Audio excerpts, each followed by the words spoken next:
Yesterday, out of nowhere, Google's CEO basically looked at the AI market and said, yeah, this might all blow up, including us. It is the 18th of November 2025, and you're watching the Daily Dose of AI. Sundar Pichai just told the BBC there's irrationality in the AI boom, and that if the bubble pops, no company is going to be immune, including us. At the same time, Nvidia is heading into earnings, where the options market says its value could swing by about $320 billion in one move.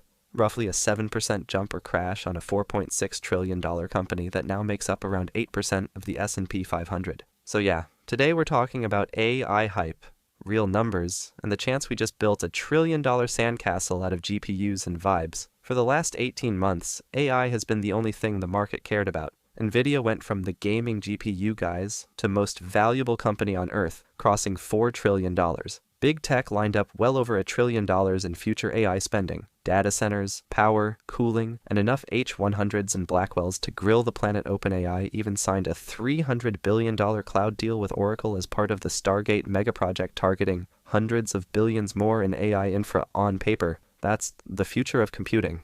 On a balance sheet, that's, please God, let this stuff actually make money. Now the cracks. Global markets are in a broad sell-off, AI names are getting slapped, and headlines literally read, "Stock market sell-off continues as Google boss warns no company immune if AI bubble bursts." Crypto saw the panic and said, "Hold my beer," wiping out over $1 trillion in value as Bitcoin dropped about 30% from its peak. Speculative stuff is getting dunked on everywhere. So what did Pichai actually say? He called this an extraordinary moment for AI, but said there's clearly irrational money being thrown around, comparing it to the dot-com boom. Real tech, real impact, plus a lot of people buying URLs and dreams. Then the line, "I think no company is going to be immune, including us." He also warned people not to blindly trust AI tools, including Google's own Gemini, and admitted the energy cost of AI is so high it could slow Alphabet's climate goals.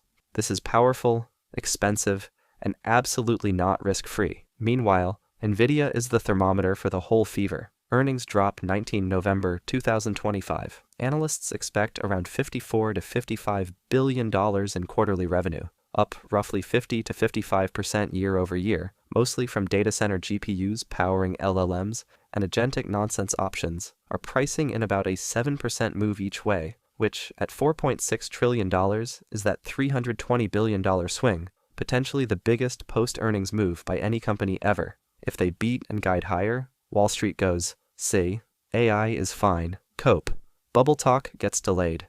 If they miss, or even sound a bit nervous, that $320 billion hit doesn't just smack Nvidia. It ripples through every AI ETF, every GPU-addicted SaaS, and every deck that uses the word copilot to justify a 20 times multiple. So what does this mean if you're a dev, builder, or founder riding this wave? If the bubble keeps inflating, you get more free credits, more experimental AI budgets, and more cursed job titles like Senior Prompt Engineer of Synergies. If it pops, or just slowly leaks, the first things to die are AI features that don't move revenue, GPU-heavy science projects that never ship just in case, AI integrations, your PM added for FOMO. AI itself is not the scam. Coding copilots, support triage, content tools, analytics, all real, all useful. The real question is, are we building sustainable products, or just burning cash to keep the GPU inferno going? Build stuff that actually saves time or makes money.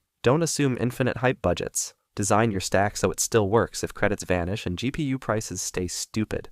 And if your company's entire AI strategy is just a buzzword in the pitch deck, maybe start polishing that LinkedIn.